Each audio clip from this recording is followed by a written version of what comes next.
Consortium. Keep watching cutting-edge research at Kenyatta University Television.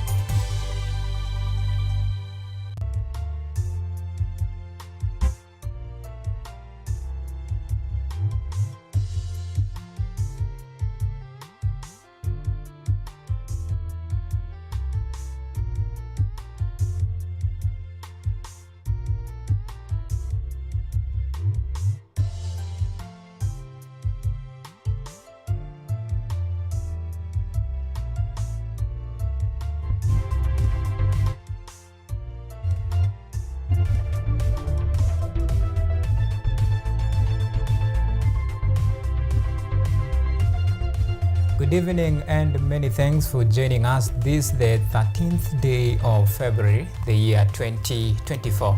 Indeed, it is a day that we have much and more lined up for you, including our topic of the discussion where we take a look at matters to do with the state of the nation, where we talk about politics, economy, and anything in between. And of course, that particular discussion regarding the state of the nation will be coming to you in just a bit. But first thing first, our top stories tonight.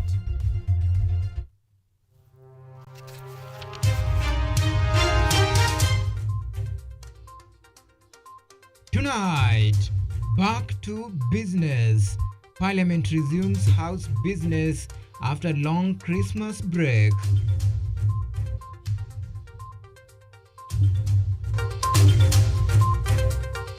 Stop punitive taxations.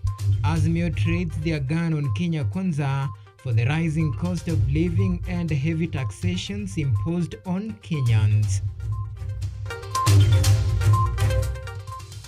Also tonight, 23,000 Apple jobs for Kenyans. Ruto says that Apple has employed over 23,000 Kenyans working from Nairobi. Plus, ready for action. Kenya table tennis completes Team Kenya selection ahead of 2024 Africa Games in Ghana.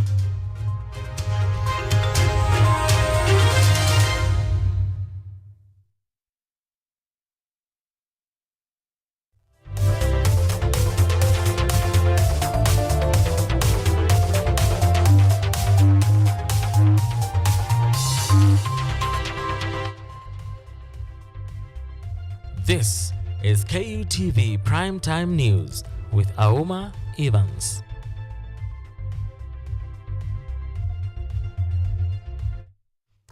Welcome once again. Sheila Kinyaga is our sign language interpreter. Tonight, remember you can follow this discussion and this broadcast on all of our social media platforms. We are live on YouTube at KUTVNEWS Live. You can tweet me at Auma Evans. Remember to use the hashtag State of the Nation. So tonight we begin State of the Nation with matters politics, where members of parliament today resume duty after a long Christmas break with packed diary that include the amendment of the Affordable Housing Bill of 2023, reconstitution of Independent Electoral and Boundary Commission, if you prefer the acronym IEBC, as part of the National Dialogue, that is the NADCO report, topping the list of the agenda. Theo Masharia status of tonight. As we embark on the legislative agenda of the National Assembly, for the third session, I urge you all to carry out the sacrosanct duty of being representatives of the people with all dedication. And I truly wish that from now on, we'll have no quorum hitch at the beginning of every session of the House.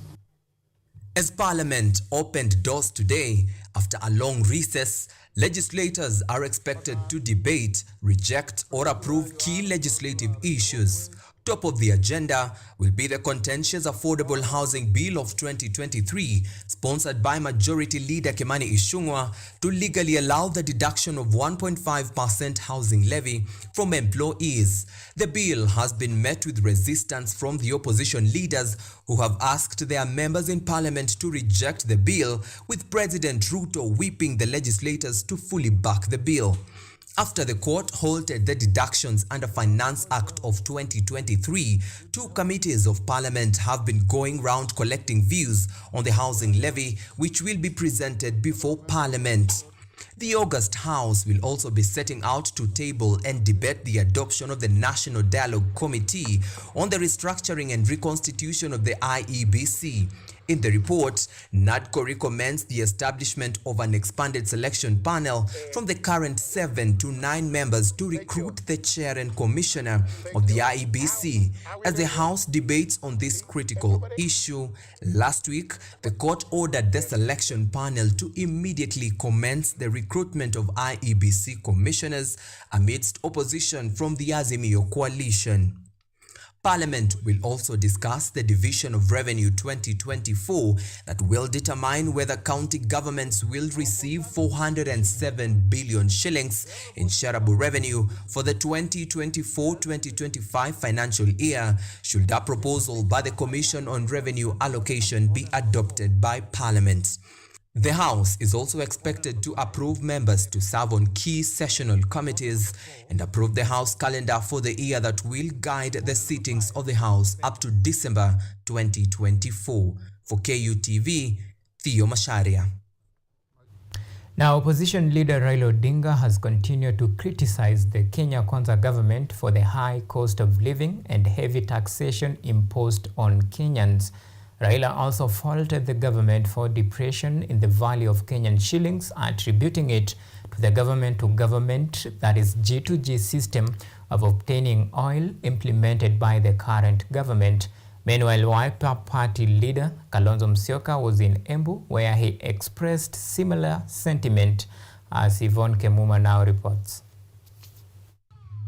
Azimio leader Raila Odinga, while addressing Mombasa County, has continued to criticize the government for the high cost of living and the depreciation of the Kenyan shilling. Odinga blamed the decreasing value of the shilling on the change in the fuel purchasing system from the OTS system to the government-to-government system. G2G, hiyo ndio mpandisha gharama hata zaidi. Kama unajeleza hizi G2G, ilikuwa $1 inaleta shilingi 140 inachukua $1. Sasa imefika shilingi 165. Additionally, Raila told the Kenya Kwanza regime not to interfere with Azimio leadership. Hiyo ripoti imesema ati hao watu wa Kenya Kwanza wabachane na vyama vya Azimio. Hao wote vyama ambavyo vilikuwa ndani ya muungano ya Azimio wabaki ndani ya muungano ya Azimio mpaka uchaguzi wa 2027. This comes as Wiper Party leader Kalonzo Musyoka, who was in Embu today, delved into the 2027 polls, stating that the Kenya Kwanza government will have to leave office due to all the taxes imposed on Kenyans. Nakwambia hii Kenya Kwanza mtapelekwa nyumbani na ushuru kila mahali. Sasa hata mapasta wameanza kuambiwa, hebu tupatie idhini, namba ya waumini wako ni wangapi, unatoa sadaka kiasi gani. This comes one day after some leaders from the Orange Democratic Movement in the Azimio coalition distanced themselves from the succession politics of 2027 during their visit to Homa Bay County yesterday. Von Kimuma, KUTV. Now let me take you to Baringo County, where the family of slain teacher Thomas Kibet, who was shot dead in Kagiri, Baringo North, has faulted the Maliza Uhalifu operation on his death. And as Kasim Akida reports, a section of religious leaders who flocked to condole with the family decried increased insecurity despite an operation to weed out banditry in the region, insisting that it was time for the government to immediately stop the killings. In Baringo North Forest, it is a scare situation that's left residents in the area living in fear and sleepless night of a banditry attack. Following the killing of the 55-year-old Kagiri Primary School head teacher Thomas Kibet on Saturday, a section of religious leader from Tiati constituency condemned the act, apologizing on behalf of the Pokot community for the killing in Baringo North in the recent past, including a 2-year-old child. Mpaka saa hii bado raia naumia, hasa katika kijiji ya Kakir ambaye yeye walikuwa makamu wa rais wa jamhuri alikuja ongea kwa kiwanja ya shule. Speaking at the home of the slain teacher, mourners decried increasing security despite an operation to weed out banditry in the area. Saimosoi, member of County Assembly, urged the government to take a quick action to restore peace in the region. Hii kitu inaitwa operation imekuwa conduit ya watu kukulia pesa lakini hakuna operation. So mimi nataka rais mwenyewe ajue. Hiyo pesa anaweka kwa operation ni kama kuna mali inaingia. Haikuji kufanya kazi ile inatakikana. Daring banditry on Sunday ambushed the convoy of County Commissioner and Commander where Baringo North OCPD escaped the attack by a whisper. Wale vijana ambao wanahusika, serikali ifanye juhudi iwezekanavyo, wale vijana washikwe ambao wanafanya vitendo mbaya ili wale ambao ni wazuri wanafuata sheria wazidi kuendelea na shughuli zao. The residents now want the Cabinet Secretary for Interior, Professor Kithure Kindiki, to move with speed and clean the region of insecurity issues. Akida Kasim, KUTV. Now, President William Ruto has revealed that the digital economy is providing young people in Kenya with appealing prospect to work for companies worldwide without having to relocate from their homes. At the Global World Summit in Dubai, Ruto praised the Apple for hiring more than 23,000 Kenyans to work remotely from Kenya. The head of state added that Kenya's innovative spirit is never-ending pursuit of satisfying the needs of the people through problem solving, effective service delivery, and turning obstacles into opportunities for growth. We have fully embraced the brave new world of digital governance and service delivery, together with all the benefits it brings. There is no doubt that changes, threats, and dangers exist, as they inevitably do in every field of human endeavor. What is required is unrelenting vigilance on a global scale, achievable through collective action, involving leaders and citizens in the public and private sector, back home and internationally. The 20th century witnessed the greatest socio-economic and even political and cultural transformation than humanity had ever witnessed in the entire history of its existence, thanks to the technological innovation that we see. And Embu County government is on the move to reunite children living in the orphanages with their families. The county has joined effort with the national government and the global fraternity to help raising all children in a family setup with adequate community care. Gracious Aganda with the details. Embu County is making strides in uniting children from homes to their families with the launch of the care reform committees both in county and sub-county level. She added that the organization aims at strengthening the reform implementation, which focuses on transitioning children from the institution care model to the home and community care setup. Without coordination mechanism, work will be done haphazardly and not in a coordinated manner. Recording and documentation and data tracking is also a very important component in terms of care and protection of children. So Lumos Foundation, we are glad today to donate ICT equipment to the county level and to all the 6 sub-counties. Regina Muhono, a representative of the National Council of Children's Services, assured the children homes that they are not being closed, but rather the children are being transitioned to families and communities. She added that much attention will be required since the process is lengthy. When you look at the children in the institutions, we find that there are so many disadvantages for those children in those institutions. So that is why we want them to to be back in their families and communities. And it is a process. The period given is 10 years. After the moratorium was passed in 2017, we don't register the charitable children institutions. We just renew the existing ones. Acknowledging that there are children affected by negative parenting, Embu County Steering Committee member Vimal Chadha urged parents to create an enabling and safe environment for the development of their children. We're going to sensitize the community, the children homes, all of the institutions to take part in making sure our childs are safe and sound when they are going to their homes. Parents were urged to be responsible and committed in raising their children, as well as instilling the right values in order to reduce the number of street children in the cities. Gracia Saganda, KUTV.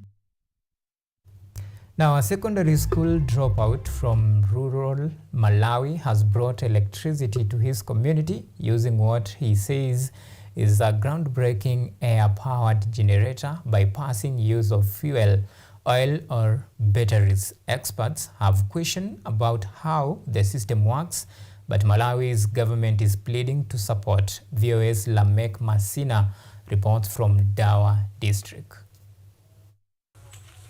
Inventor Ernest Andrews' innovation largely aims to save money villagers spend in buying torches and batteries to light their homes. After realizing that we were facing a lot of problems without using electricity, I thought of trying to make electricity. Now here we are. The 18-year-old secondary school dropout says his generator produces 1,000 volts of electricity. He has now connected 9 houses from a self-made transformer. This system generates electricity using air. To make a light bulb illuminate, I use power stored in bottles. I experiment with magnetic power to determine how much electricity I can produce. After that, I generate power based on the number of houses I want to supply.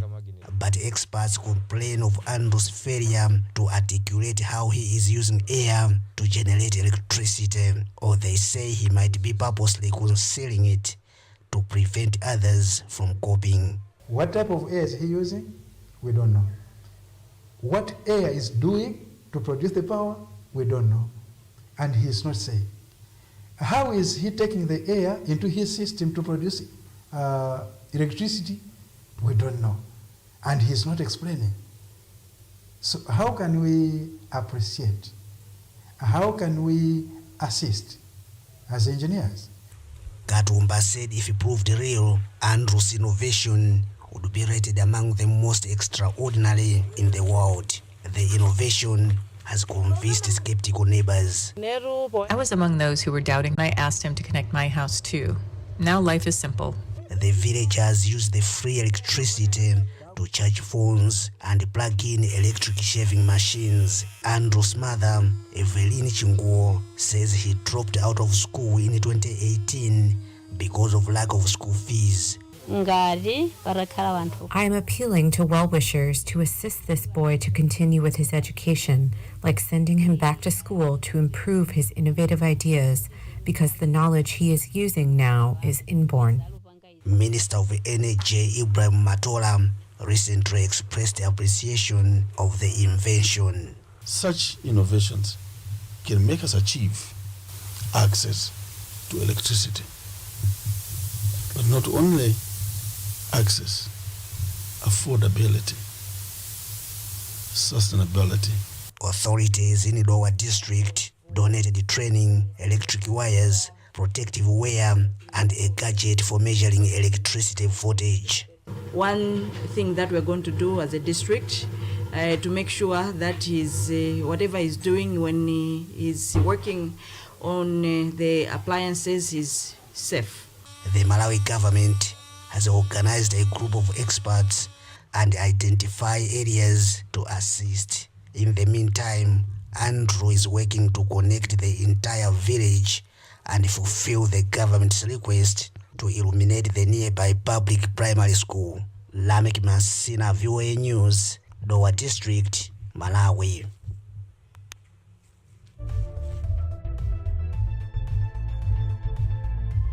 Right, it is time to take our first break here on the State of the Nation. But remember, when we come back, of course, the discussion is all about the State of the Nation, where we take count on matters politics, economy, and everything in between. And of course, I will be taking you through some of the areas that really concerns you, the common citizen. So that debate will be coming to you later on after this short break. See you in a bit.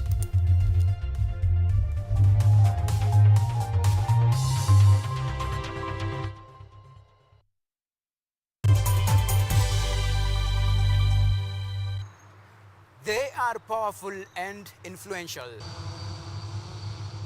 They make decisions in politics, education, finance, agriculture, health, sports, and all aspects of human life. But the impact of their decisions falls on you, the common citizen. KUTV Primetime News Thursday, we ask bold questions and pursue answers to the core to bring you closer to the story. We couldn't have it any other way. Join me, Auma, as I raise matters of social concern to raise your voice from the background to the foreground. Every Thursday and Saturday at 9 p.m. only on KUTV. Haya, vijana hoye! They speak to play politics. Kila mara yeye ananiwinda kama mnyama. Naambia yeye Mungu iko. Mungu iko na sitarudi nyuma. They speak words strong enough to change policy and the law. We have a very democratic system. We have a system that is based on the rule of law. They speak to the heart of the nation for the nation.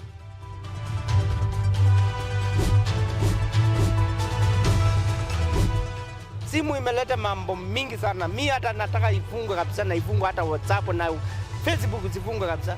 When facts get lost in all these words, we aim for the truth. Join me, Dennis Omondi, every Tuesday night at 9 p.m. as I serve you the news and speak to your leaders and their observers to establish nothing but the truth, only on KUTV.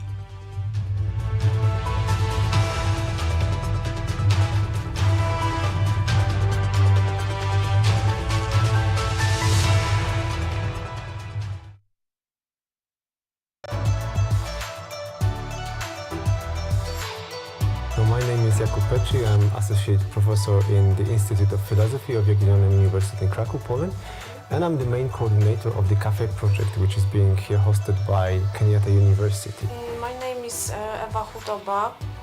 I am a project manager in this consortium. Keep watching cutting edge research at Kenyatta University Television.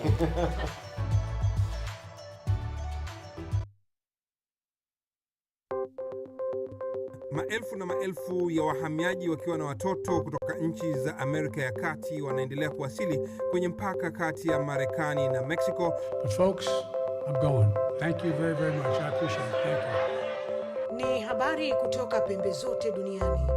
People pass vuguvugu. People pass ni idea. Sazidi ananyonya, hanyonyi vizuri, anakuwa hayuko comfortable. Jeshi la Jamhuri ya Kidemokrasia ya Kongo linapambana na waasi wa ADF.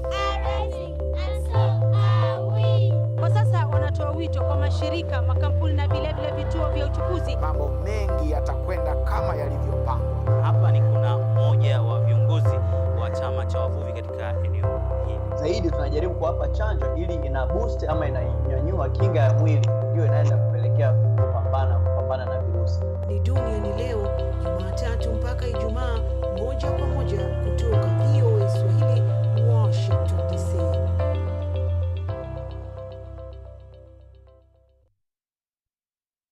Are you an aspiring media practitioner, a graduate, or you just want to advance your skills in television production? Then welcome to Kenyatta University, where education meets innovation. KUTV, the premier university television station in Kenya, is now offering short courses in TV studio, field technical operations, and video editing. Through these courses, you will acquire hands-on skills on camera operations, media production, lighting techniques, audio-visual editing, and sound and visual control, and how to operate key equipment in modern TV control room. Enroll today at KUTV and discover your full potential in cutting-edge TV broadcasting. Graduates of these courses will receive professional certificates. For more information, visit our offices at KUTV Studios or call us on 020-870-4252 or 020-870-4255 or SMS us on 0739-110-544. KUTV, a new experience.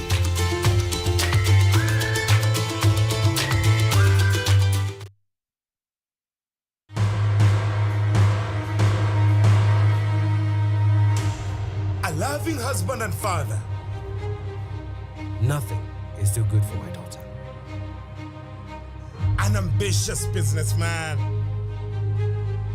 with a dark secret. A girl with a whole life in front of her, plunging into a marriage that she did not choose with the wrong man. I'm not ready to marry Zewa. But who is the right one? I love Nambi. A rock star, living the dream. But the babes keep chasing me, Agesa.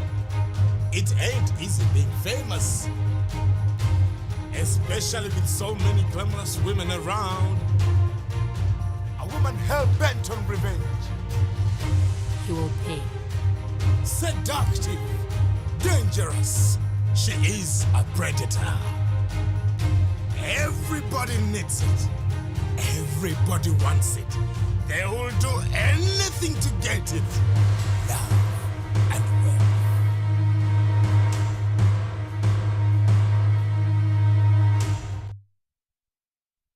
From the farm to the consumer, we explore agribusiness opportunities right here with you.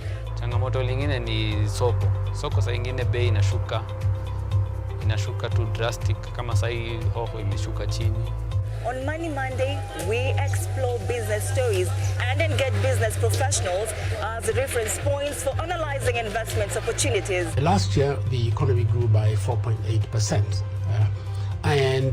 which is really an indication of the resilience of the economy. If we don't grow the economy, then we cannot have economic transformation. We shall bring you up to speed with everything taking center stage in the business world and the state of the nation. Join me, Ann Odida, every Sunday and Monday for captivating, entertaining, and informative stories at 9 p.m.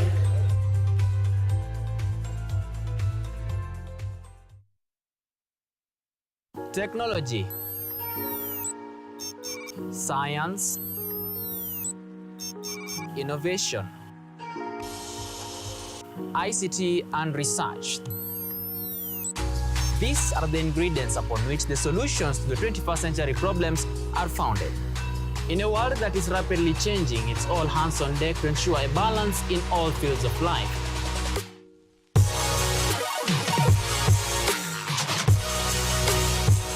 Women, young and old, are also in the front line, breaking the glass ceiling, becoming thought leaders in the larger tech space.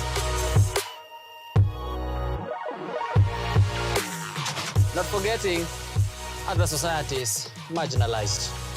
And when the tech Avengers come together, we inch closer to a much safer, efficient, and sustainable world.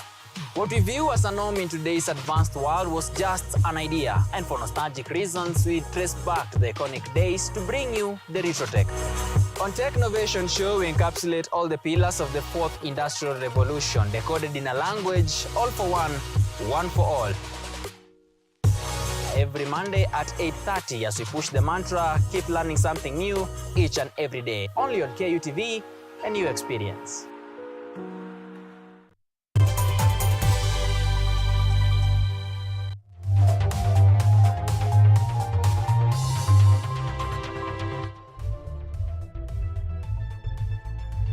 You are watching KUTV Primetime News with Auma Evans.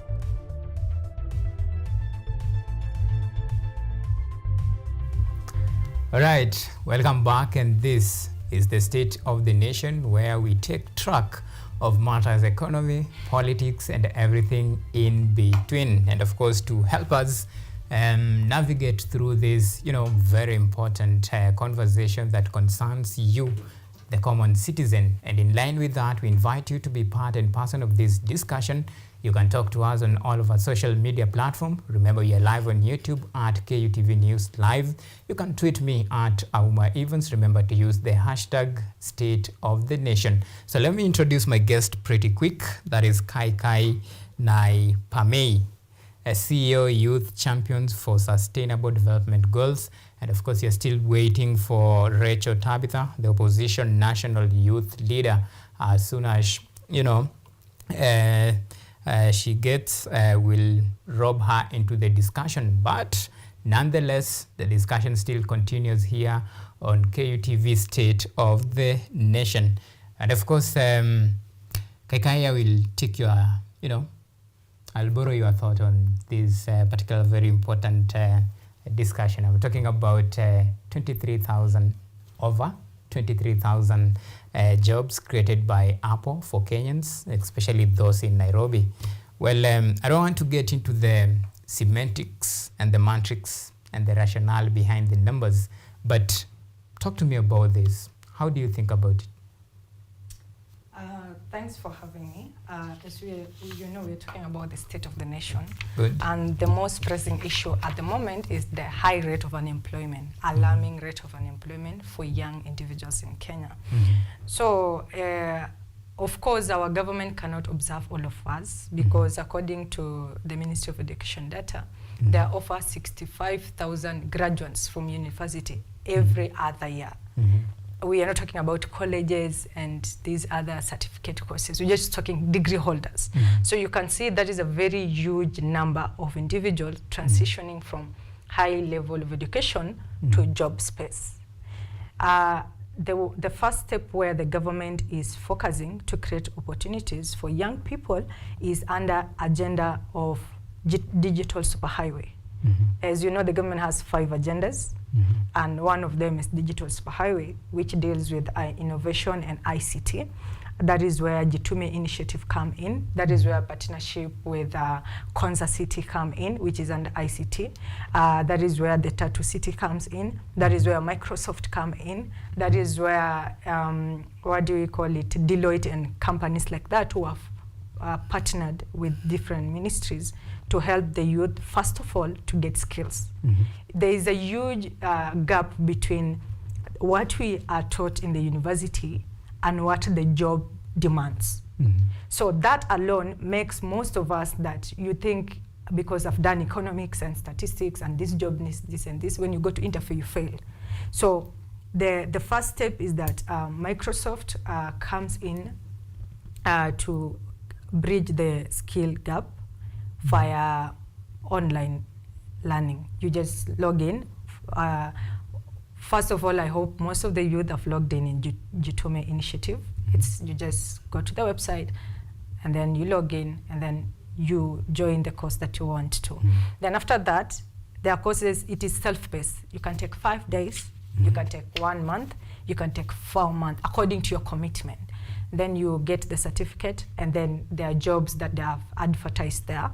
And then you apply. But if you're already skilled, like people who have been doing online ALX and those who have money, they've gone to Moringa and study this tech or upskill their knowledge from just the degree in the university to what the market demand, you can always apply. It has nothing to do with this narrative we have of saying Godfather and stuff like that. It has everything to do with your competence as an individual and your commitment to solve problems. That's the big thing. Young people should understand that what the job demands at this point is problem solvers, not just individuals who say, oh, I'm a software engineer. Writing a code alone doesn't solve a solution. But which kind of code are you writing? Which kind of back-end data are you bringing to the company? Which new technology are you going to help, for example, Safaricom to be able to maintain their system quickly without interfering with Kenyans on matters of transaction. Okay. That is what the job market demands. And that is what most graduates lack. We lack the problem-solving skill part. Okay. Yes. Well, it's good that as a graduate and as a normal Kenyan, it's good to offer solution and at least try to help the government create these jobs. But whose responsibility is it to create jobs for Kenyans? Oh, okay. Responsibility of job creation is two ways. Number one, the responsibility of the government is to create an environment that individual can be able to create wealth. So what I mean by that is that the end game of you graduating is not getting an employment in government institution. Okay, I guess maybe our parents thought so, but the reality is education helps you to diversify your thoughts, helps you to get skills to solve problems, and if you choose your path according to your passions in life, you decide to open a company, either a software company, social media management company, whichever company you want to open, or you decide to do agribusiness. You go to the village, buy food stuff, bring it to the city, and sell it. The major responsibility of the government is to create that environment that after you educated, even if you don't get a white collar job, which we believe, quote unquote, that it is the most comfortable space, but it is not. Actually, business have more money than government jobs, but that's aside. The government responsibility is to create that environment that you can easily get a job in both private and government sector, and you can easily start a business and thrive. All right. Well, but is the government really, creating that conducive environment for Kenyans? There are some raising concerns about, the work environment for investors, that the policies that the administration is actually advocating for might actually scare away some, investors. And there is talk that some even have, shifted to our neighbors like Tanzania there. So this conducive environment that you're talking about, do you really think the government is, creating this conducive environment, given the high taxation that Kenyans are crying about every day? So, just because you're a journalist, I'd like you to be very specific. When you say there are investors getting out of Kenya to Tanzania or other countries, which specific companies? Which companies have shifted from Kenya to Tanzania? Because I really will appreciate if journalists and media houses have facts, not just because they read on social media that people are claiming to say, oh, investors are running away from Kenya. Be factual. For example, you can say, Nation Media Group, for example, let me give you a factual thing.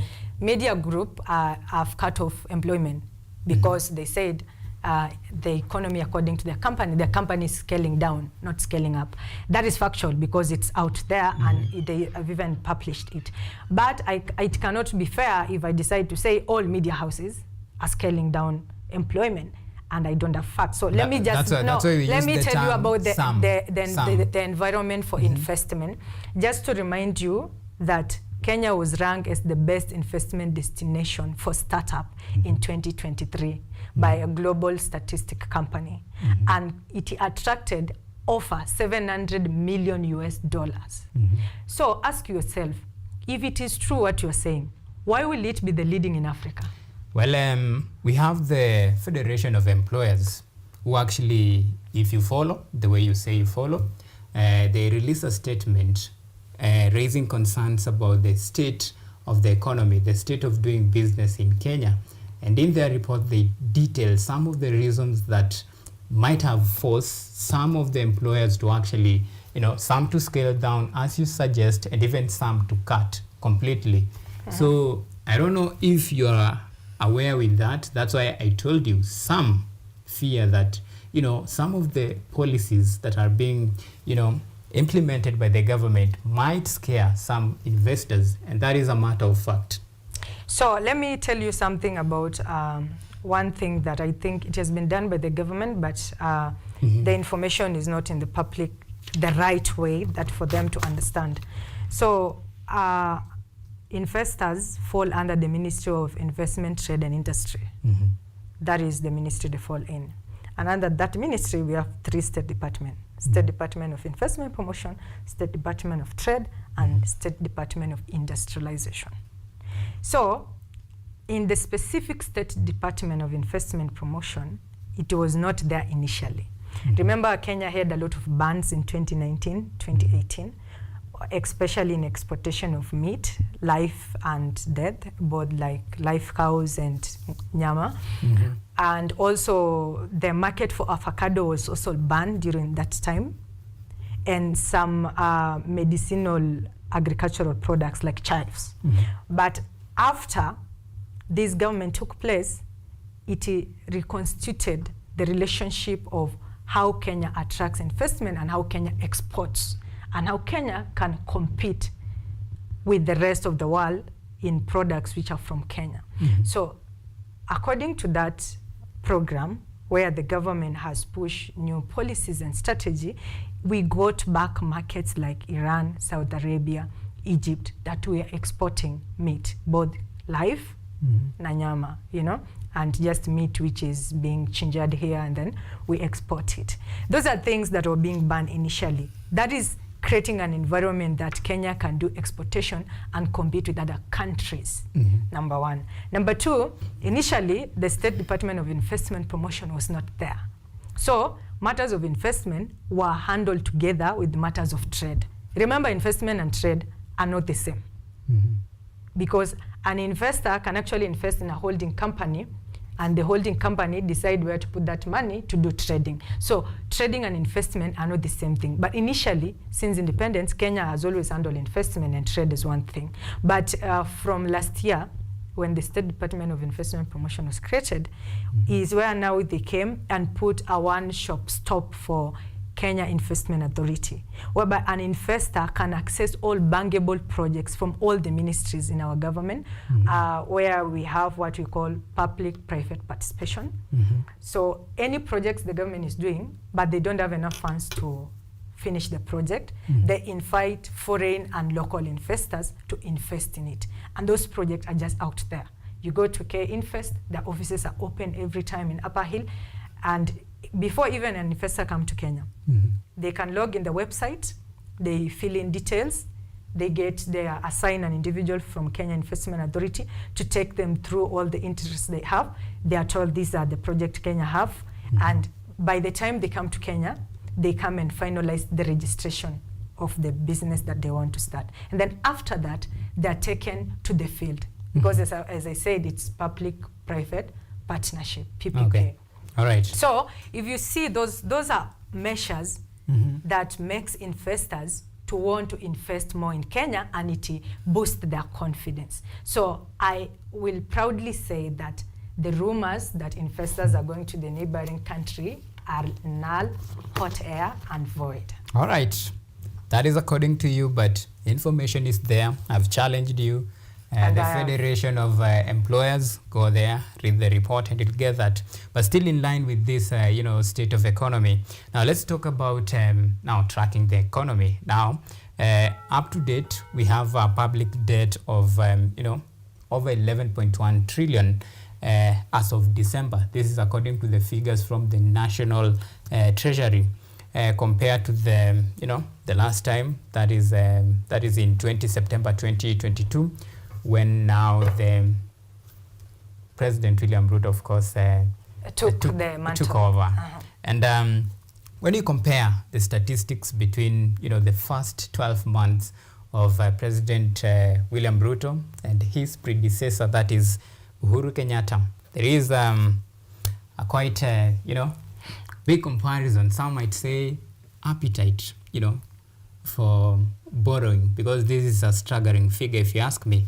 This is at least he has borrowed over 1.2 trillion. That is over as from the time he took the mantles of power up to now, compared to his predecessor, which was around 437 roughly there billion.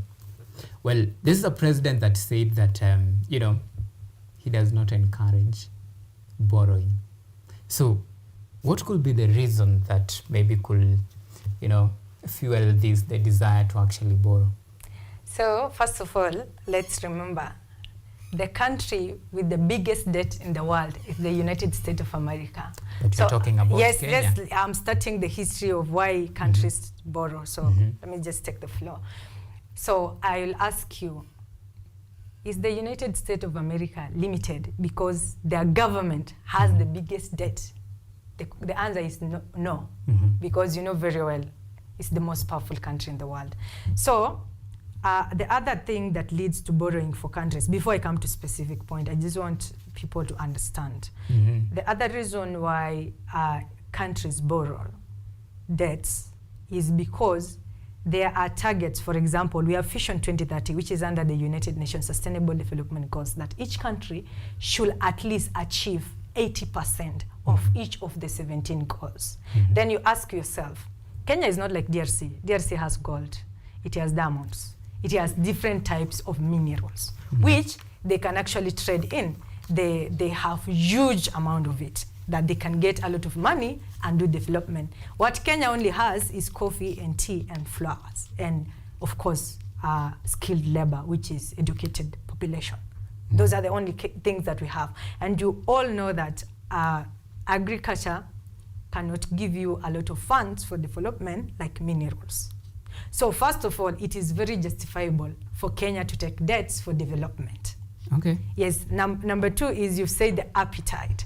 So the problem started back in 2013 because the government took a lot of debts, and on paper, they said it's for development.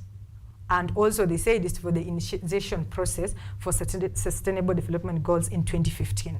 But as you ask yourself, have we, by 2022 election, how many goals did Kenya achieve then? Okay. Well, before we even proceed... No, before I finish the loan thing, let me just say there is good news. Like, I think you have read, you're a journalist, that Treasury just released a report that Kenya has paid out of we took a loan of $2 billion US dollar Eurobond, and we are supposed to pay back $3.1 billion US dollar. You need to understand why loans make African countries go bankrupt and go, hayway. It's because you're taking a loan of $2 billion and you're paying back with an interest of $1.1 billion, more than half of the loan. That is crazy. So now we have managed, the government has already paid $1.5 billion out of the required $3.1 billion. That means we are out of the red zone. Okay, fair enough. Well, you talk about the red zone, but the figures that I'm just reading for you, 11.1 trillion, that is quite a huge amount. Most of those money are fully accountable for. Let me break it down to you. We have external borrowing that is at 54%, at 6 trillion. Then we have domestic at 5 trillion. Well, you can clearly see the figures, but that's not the point. Let me draw you back to, the campaign. During their campaign, the rallies, he talked about, the appetite for borrowing and how his government will look like once he takes the mantle of power. Well, that's now is a thing of the past. He's the president. But the thing here is, what does it say about our leaders? Do we see the leaders who talk from both sides of their, from both sides of their mouth, or those who preach wine and sometimes drink water? What does it say? Because you must have a clear plan how to tackle issues to deal with the economy. Now you're telling me about, United States, why we need to borrow. These are some of the things that these leaders, I believe, it's something that they should have thought about it before, selling their manifestos to Kenyans. So what does it tell about our leaders? So as you have said, during campaign, the president campaigned on 5 pillars, which is very committed to them. Let me just remind you, pillar number 1, he said food security. That is why he's subsidizing production, subsidize fertilizer and subsidize high seed. And also bringing green investment so that Kenya can plant, crops that will release edible oils that will be value added here locally before they're exported, crops that will produce soybeans, and soybean has a content of green hydrogen, and green hydrogen will be used for electric vehicles. The president is committed. That is number one. Number two, we have affordable housing. In as much as it's getting a lot of hits from both the opposition and the judiciary, the president is committed to it. You have seen him launching several affordable housing programs across the country. He didn't lie any of that. Number three is digital superhighway. We've started with it. We have Gitume initiative. We have Konza City being completed 90%, which is gonna be the Silicon Valley of Africa. And he is not going back. He's committed to it. And those are the things he promised Kenyans. That is what he is doing. The president didn't say something and he's doing the opposite. The only difference is that timing, great things take time. Bad things take short time, and shortcuts are not saving life. So Kenyans should understand that for a better and developed Kenya, we have to be patient. He has just been the president for 1 year. Fair enough. In 100 days, you remember the that's what I've said. In 100 days, these things cannot be achievable because they are long term. So anything long term cannot take 100 days. And that's why I ask you a question. What does it say about our leaders? Oh, I'm talking about the president, who is the president of the Republic of Kenya, and I've told you, like, everything that he told citizens, he is committed to it, and I've given you examples of the work he is doing to deliver universal healthcare. He has launched last week. Kenya was ranked as the best country with the best healthcare system in Africa continent. Those things were never done. Kenya was never top of that since independence. But because of the measures and the strategies that this government has put in place is the reason why Kenya is on the top of everything. Even when you go to any social media right now, you realize that Kenya is trending not on the negative, but on the positive. And that should give you joy as a Kenyan. In as much as Kenyans are saying the economy is tough, trust you me, the world economies, things are very tough out there. My friend is studying in Germany, and we export a lot of things from Kenya, agricultural related. So the other day he was sending me a picture. He went to buy, capsicum. One capsicum was going at 200 Kenya shillings there. And here at home, we are buying the same capsicum at 20 shillings and we are complaining. All right, we are running out of time. And this is a very important discussion, by the way, but time is actually not on our side. And my director is literally screaming on my ears. Anyway, so let's take a short break.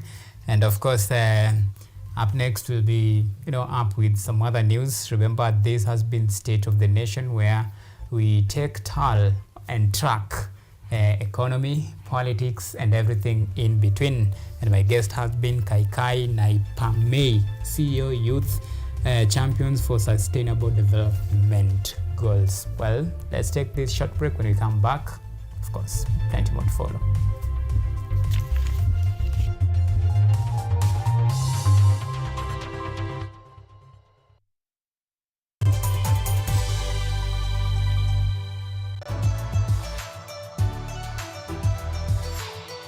My name is Jakub Petri. I'm Associate Professor in the Institute of Philosophy of Jagiellonian University in Krakow, Poland. And I'm the main coordinator of the CAFE project, which is being here hosted by Kenyatta University. My name is Ewa Hudoba. I am a project manager in this consortium. Keep watching cutting-edge research at Kenyatta University Television.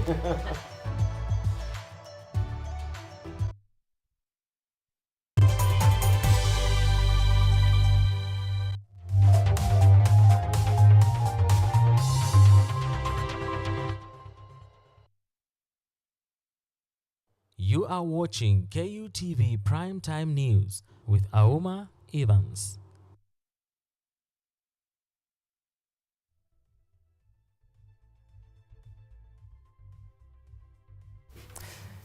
Welcome back. Now, violence against women and children continue to be one of the most serious and deadliest crises facing South Africa.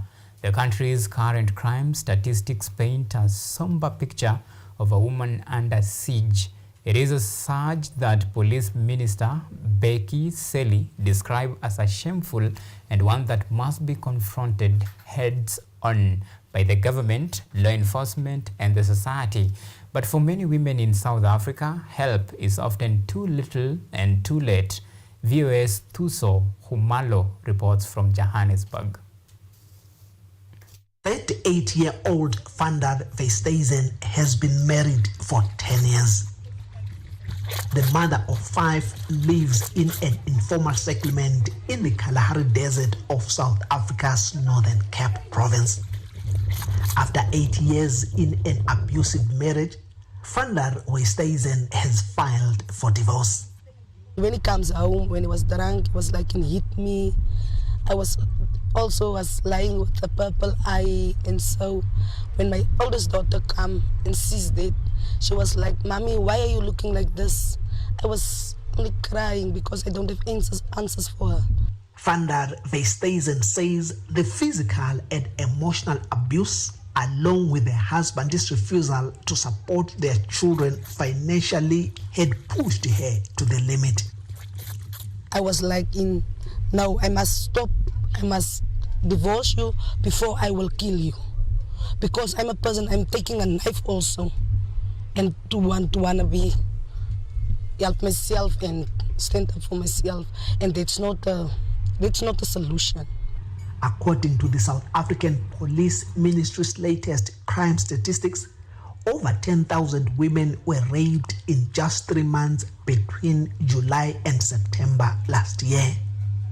In nearly 50% of rape incidents, the perpetrators were known to their victims. They are often family members, friends, or neighbors. Statistics show 14,000 women in South Africa in that same period were victims of assault with serious bodily harm, leading to the death of about 900 women. Children are also at risk.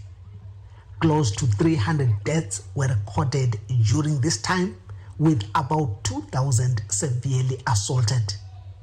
South Africa's Commission for Gender Equality is tasked with ensuring that policies to protect women are implemented and enforced. We've, over the years, brought in, I'll make an example, the Commissioner of the South African Police Services, the Minister of Police, the Health Department, the justice system, let me say entirely, and a number of civic organizations, government, civil society, to come and to account on the work that they are doing, because we are actually realizing, indeed there is work that is being done, but there are gaps. The Akisanang Domestic Abuse Prevention and Training, ADAPT, organization says it's also doing its part through programs that help rehabilitate male perpetrators of violence against women. We gather men around, we work with men, we develop programs and activities that will be able to target men. Would go to prison, would go to tavern, would mobilize men together to come and sit so that we are able to effectively deliberate around these particular issues. Child rights activists say they are now working with early childhood development, or ECD centers, and schools to help identify potential child abuse cases. We are working with ECDs, and the ECDs that we work with, we educate them about the signs that they can look at within their work spaces and see children's behaviors. And we have kids clinic that we encourage them to refer the kids if they see something that they don't understand. Vandar Vesthuizen hopes more women will speak out and get out of abusive relationships before it's too late. You must stand up and get everything done. It's for our kids. It's not for ourselves, but it's for our kids. Because if you are sitting in that situation, your kids will also suffer from that. In 2020, the government launched a national strategic plan for gender-based violence and femicide. Most police stations now have a gender-based violence desk, and more police officers are being trained to help women and children at risk. Tuso Kumalo for VOA News, Johannesburg.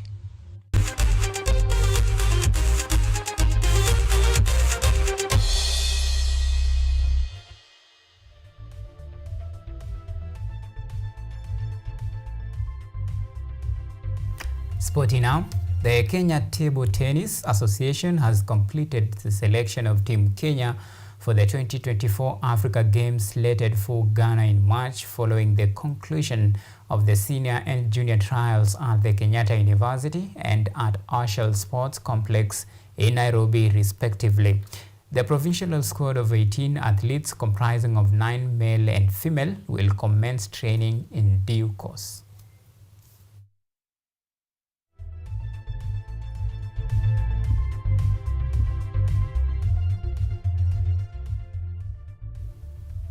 Now switching gears to some football action. Manchester City will resume their Champions League title defense as they travel to Parken Stadium to take on Copenhagen in the first leg of their round of 16 tie. The Pep Guardiola-led charge will be hunting for the second Champions League crown under the Spaniard after last season's triumph that saw the citizens bag the coveted European crown for the first time.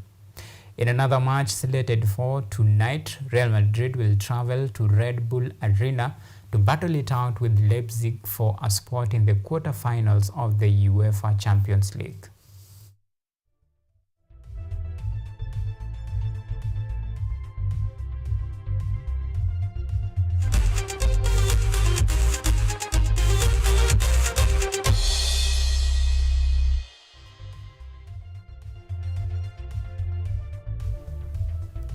Alright, so that's a wrap.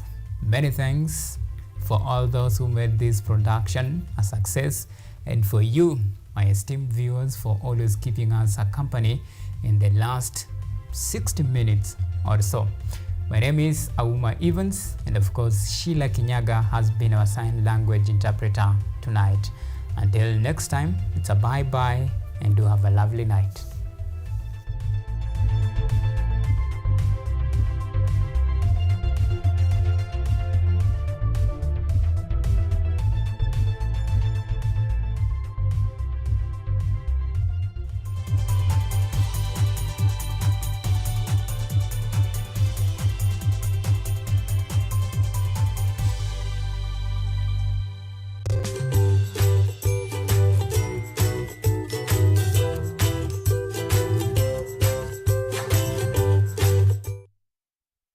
Are you an aspiring media practitioner, a graduate, or you just want to advance your skills in television production?